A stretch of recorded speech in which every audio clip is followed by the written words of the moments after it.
Bonjour à toutes et à tous et bienvenue sur votre chaîne Oasis de Physique Chimie.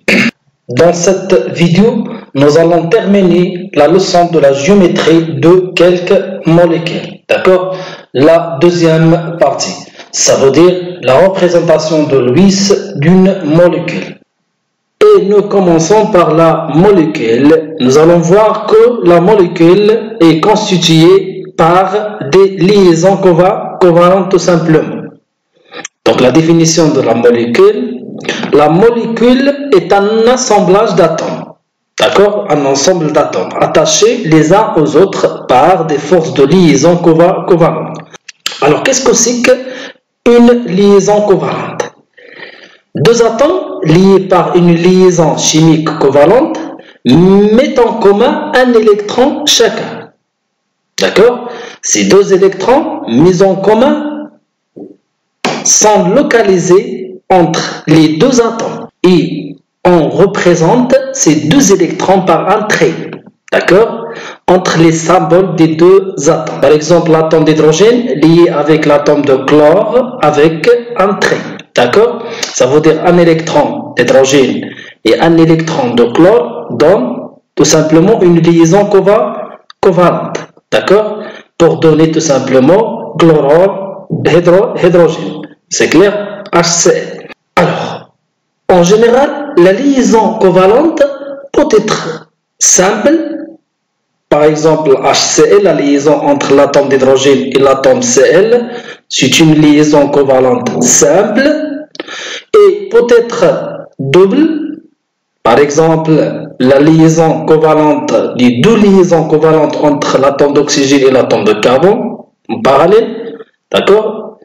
Ça veut dire double, d'accord? La même chose pour carbone et oxygène, c'est clair? Donc, liaison covalente double. Ou bien triple. Par exemple, l'atome d'azote lié par un autre atome d'azote par trois liaisons. D'accord? S'appelle liaison covalente triple. D'accord? Tout simplement pour satisfaire la règle de l'octet. Ça veut dire 8 électrons dans la couche externe. C'est clair? Donc voilà la liaison covalente. Alors maintenant, on va voir la représentation de Lewis. Mais tout d'abord, nous allons définir qu'est-ce que c'est que la représentation de Lewis. Donc la représentation de Lewis d'une molécule est une représentation des atomes et de tous les doublés d'électrons, soit lions et non lions. Nous allons définir qu'est-ce que c'est que lions et non lions, d'accord, de cette molécule. C'est clair? Le nombre d'électrons qui apparaissent dans cette représentation doit être égal à la somme du nombre d'électrons de valence, bien périphérique. Ça veut dire les électrons de la couche externe de chaque atome la constituant. C'est clair? Ça veut dire la somme des électrons de valence. Et nous allons voir aussi tout ça dans des exemples, d'accord? Le nombre de liaisons covalentes peut être formé un atome est égal au nombre d'électrons qu'il doit acquérir pour saturer sa couche externe à un octet d'électrons, ou bien un duet pour l'atome d'hydrogène. D'accord? Ça veut dire les règles, soit duet, soit octet.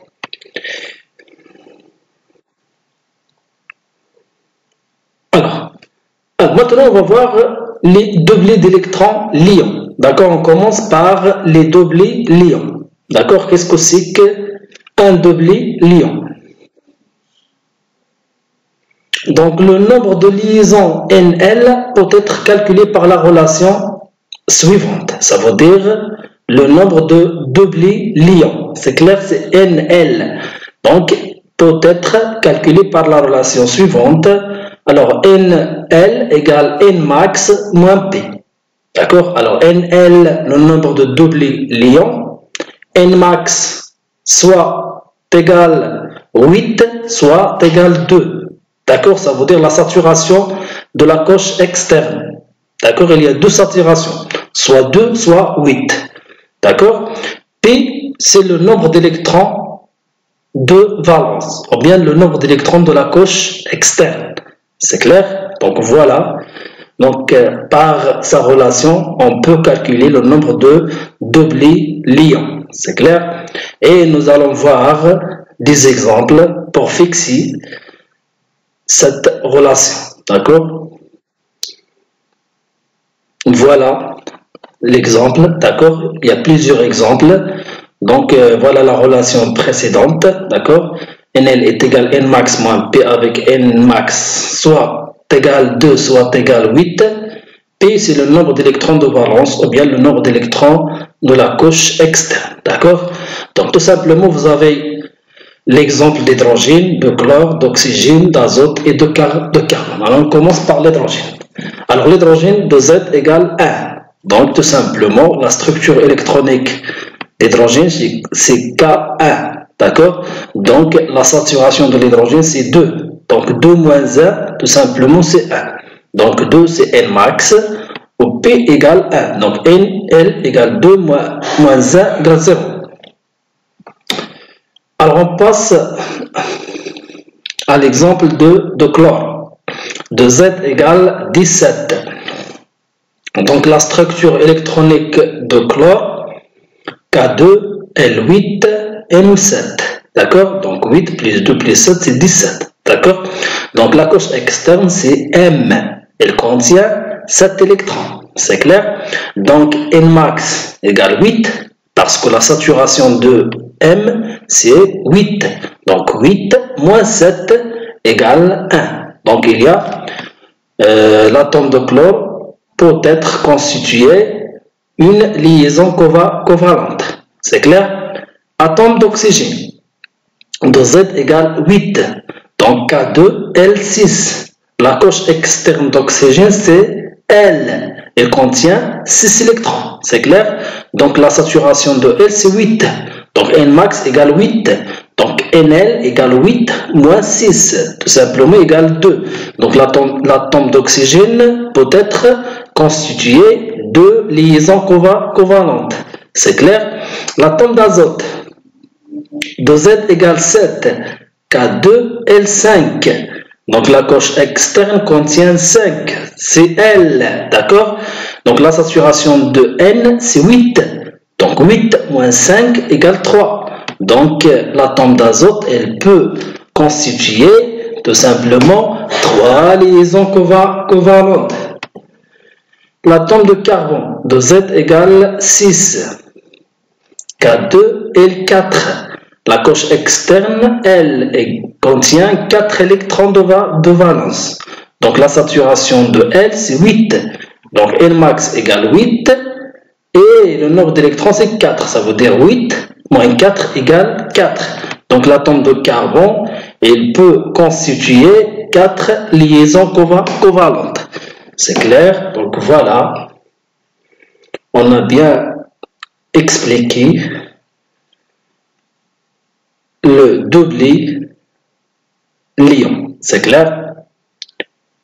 Alors, essayez de refaire ces exemples. Alors maintenant, on va voir les doublés d'électrons non liants. D'accord? Alors, qu'est-ce que c'est que doublé non liant?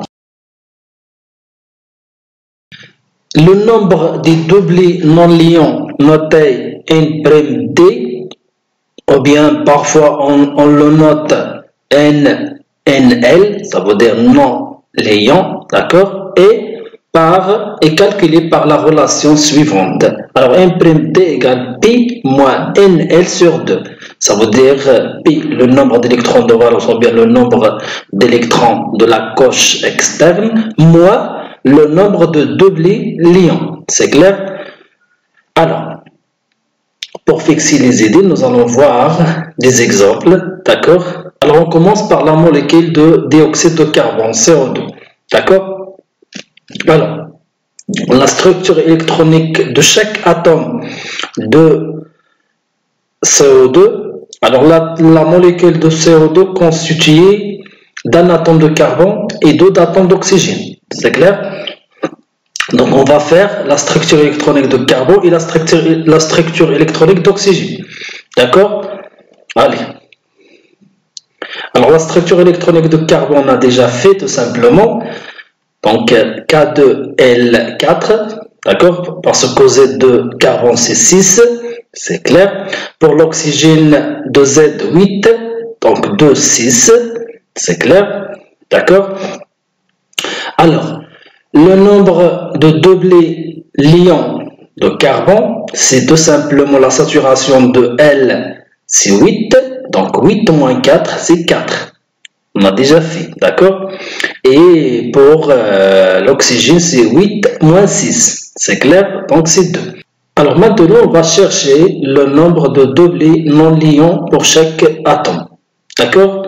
Alors on commence par l'oxygène. Alors pour l'oxygène, il y a Pi égale 6. Il y a 6 électrons de valence. D'accord? Donc 6 moins tout simplement le nombre de liants, c'est 2 moins 2. D'accord? C'est 4 sur 2. C'est clair? Donc 6 moins 2 sur 2. C'est 2. C'est clair? Donc il y a 2 doublés non liants. D'accord? Pour le carbone, d'accord? Il y a 4 tout simplement. Donc 4 moins 4, c'est 0. Donc, il n'y a pas de doublé non liant sur l'atome de carbone. C'est clair? C'est clair?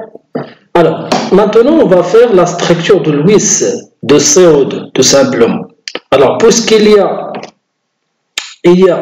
2 doublés non liants, d'accord? Il y a 4 doublés liants pour carbone, 2 doublés pour l'oxygène. Et n'oubliez pas que vous avez 2 atomes d'oxygène, d'accord?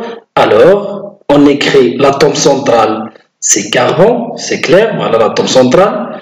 Donc, il y a 4 liaisons, c'est clair. Chaque atome d'oxygène constitué de doublés, c'est clair. Donc, voilà l'atome d'oxygène, 2 doublés liants, c'est clair. 2 doublés liants par l'atome, donc voilà. Donc, l'atome de carbone constitué 4 liaisons covalentes. 2 liaisons tout simplement doubles. C'est clair? 4 simples et 2 doubles tout simplement. Pour l'atome d'oxygène, il y a 2 doublés non liants. D'accord? Chaque atome d'oxygène contient 2 doublés non liants. Alors les doublés non liants distribués sur les atomes. D'accord? Ici.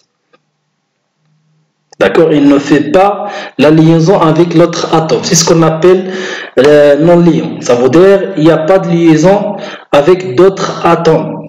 D'accord? Donc on écrit un trait sur atome. D'accord? Donc voilà, 2 doublés. Premier doublé et deuxième doublé. D'accord? La même chose pour deuxième oxygène. D'accord? Alors maintenant on passe un autre exemple, NH3, d'accord, contient un atome d'azote et 3 atomes d'hydrogène, d'accord. Alors pour l'atome d'azote, contient 7 électrons tout simplement, donc K2L5, c'est clair. Pour l'hydrogène, K1, d'accord. Donc pour le nombre de doublés liants, pour N, c'est 8 moins 5, c'est 3. D'accord? Pour l'hydrogène, c'est 2 moins 1. Parce que la saturation de K, c'est 2. C'est 1. D'accord? Alors, pour l'atome d'hydrogène, il y a tout simplement un électron de valence. D'accord? Et il y a un doublé. Donc, 1 moins 1, c'est 0. C'est clair? Voilà. Pour l'azote, il y a 5 électrons de valence et il y a 3 doublés liants. Donc, 5 moins 3 sur 2, tout simplement égale 1. 5 moins 3, c'est 2. 2 sur 2, c'est 1. C'est clair? Alors, la représentation de Lewis, tout simplement, l'atome central, c'est N. D'accord? Donc, voilà l'atome central. Il y a combien de doublés liants? Il y a 3. Donc, 1, 2, 3. Puisqu'il y a 3 atomes d'hydrogène. Donc, voilà.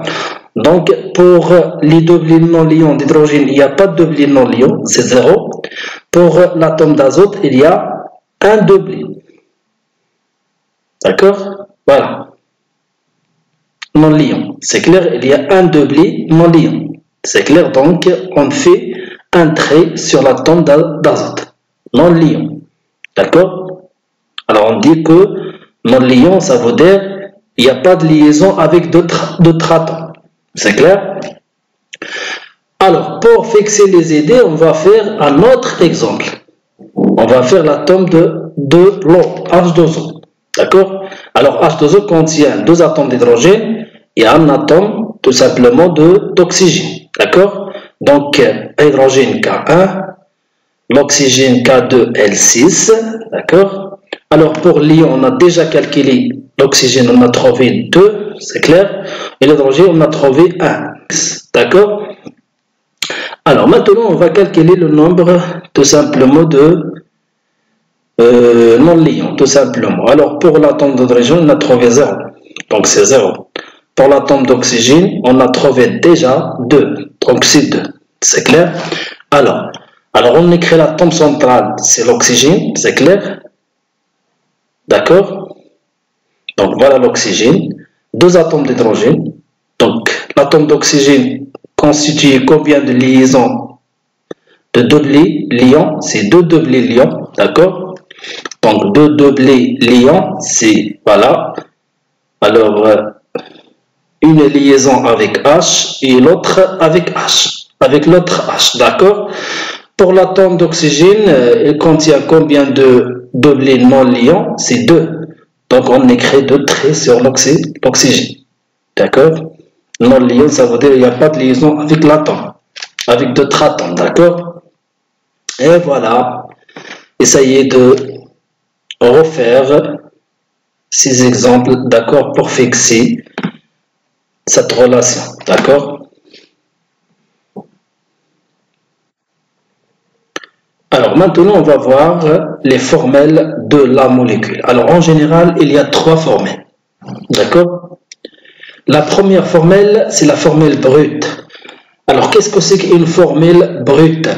Indique le nombre d'atomes différents constituant la molécule. D'accord? Voilà. Donc, dans la formule brute, on écrit tout simplement le nombre d'atomes. Au-dessous, à droite, au-dessous et à droite de chaque atome, on écrit le nombre de cet atome. D'accord? Alors, deuxième formule, c'est la formule développée. Indique l'ordre dans lequel les atomes sont liés. D'accord? Ça veut dire la formule développée de cette molécule est suivante. D'accord? Voilà. C'est clair? On n'écrit pas les nombres. Ça veut dire on distribue les atomes avec des liaisons covalentes. D'accord? Voilà.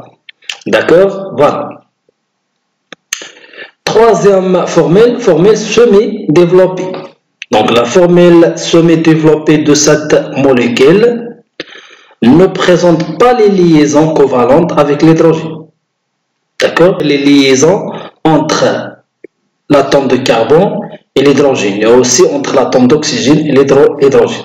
Alors comme ça, ça veut dire C, alors entouré par 3 atomes d'hydrogène. Autre C par 2 atomes d'hydrogène et O avec un atome d'hydrogène.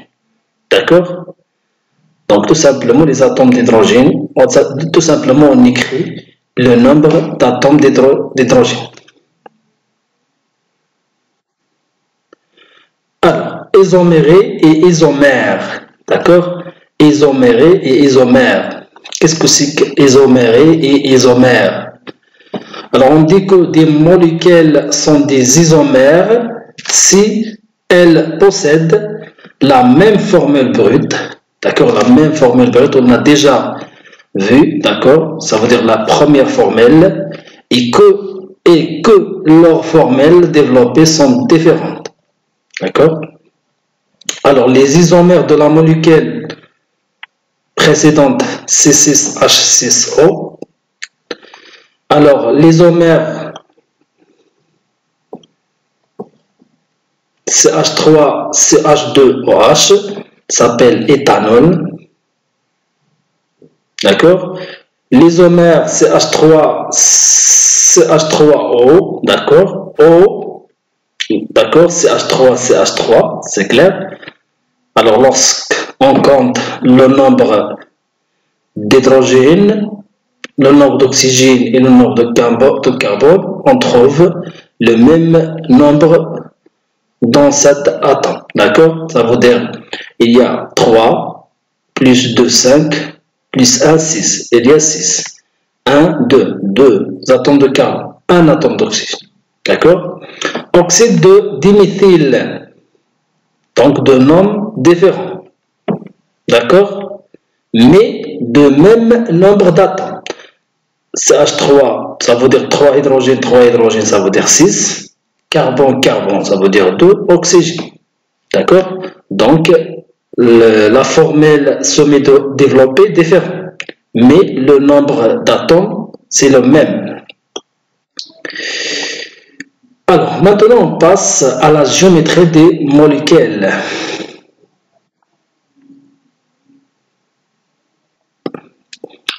Donc, voilà CH4. Donc, l'atome en noir, c'est carbone.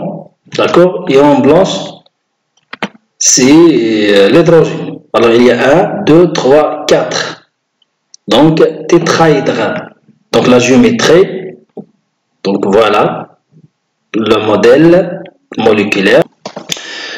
Donc, un atome de carbone central, un atome central carbone et 4 atomes d'hydrogène sous forme de tétraèdre régulière. C'est clair? Alors, l'eau H2O, plane codée. Donc, voilà l'eau. Donc, l'oxygène en rouge, d'accord? Et en blanche, il y a 2 atomes d'hydrogène. Voilà le modèle moléculaire, d'accord? Et la géométrie se fait sur la forme suivante. Donc, un atome d'oxygène et 2 atomes d'hydrogène. Et bien sûr, de liaison non liant, d'accord? C'est clair? Parce que l'oxygène contient, d'accord, contient 2 doublés non liants. CO2. Donc voilà CO2, donc carbone en noir et 2 atomes d'oxygène en rouge. Donc c'est le modèle moléculaire de CO2. Donc il est comment? Il est linéaire, d'accord? Donc il est linéaire. Donc la représentation, bien la géométrie de CO2, c'est linéaire. Ça veut dire selon la représentation de Lewis, d'accord? Et NH3 se forme pyramidale, d'accord? Donc voilà le modèle moléculaire, d'accord? N en bleu et 3 atomes d'hydrogène en blanche, d'accord? Donc voilà le modèle moléculaire, notre modèle, et voilà la géométrie de NH3. Donc un atome d'azote et 3 atomes d'hydrogène, c'est clair? Donc voilà la géométrie. Donc voilà la géométrie de quelques molécules, d'accord? Alors la représentation en perspective de Cram. Alors qu'est-ce que c'est que la représentation de Cram? Alors on va voir cette représentation. Alors par convention, d'accord, par convention, les liaisons situées dans le plan de la feuille sont dessinées en traits pleins. Alors comme ça. Alors sur le plan de la feuille, d'accord, ou bien sur le plan du tableau, d'accord. Les liaisons situées en avant, d'accord, en avant du plan de la feuille, ou bien du tableau, sont dessinées en traits épaisses. Sont dessinés en traits épaissis. Sont dessinés en traits épaissis. D'accord? Donc comme ça. Ça veut dire sous forme d'un triangle plein. C'est clair? Les liaisons en arrière du plan de la feuille sont dessinées en pointillés. Donc comme ça. Les pointillés. D'accord? Alors, exemple, NH3. Donc, la représentation de NH3, il y a une liaison de H sur le plan. D'accord? L'autre en avant et le troisième en arrière. D'accord? Le troisième hydrogène en arrière. D'accord? Ça veut dire on ne voit pas cet atome. Il est en arrière, c'est clair? Donc en arrière représente par les traits. D'accord? En avant représente par... Donc en arrière représenté par des traits. En avant représenté par un triangle plat. Et sur le plan représenté par un trait. D'accord? C'est H4. Donc voilà l'atome central. Il y a deux atomes sur le plan. D'accord? Un atome en avant et l'autre en arrière. D'accord? CnH4Cl. Donc l'atome central, c'est l'atome de carbone. D'accord? Il y a deux atomes sur le plan. Un atome d'hydrogène en avant et l'autre en arrière. D'accord? Donc voilà la représentation de crâne. C'est ce qu'on appelle la représentation de crâne. J'ai déjà dit par convention. C'est clair? Et voilà, c'est la fin de cette partie. La deuxième partie de la géométrie des molécules. D'accord? Merci de votre attention.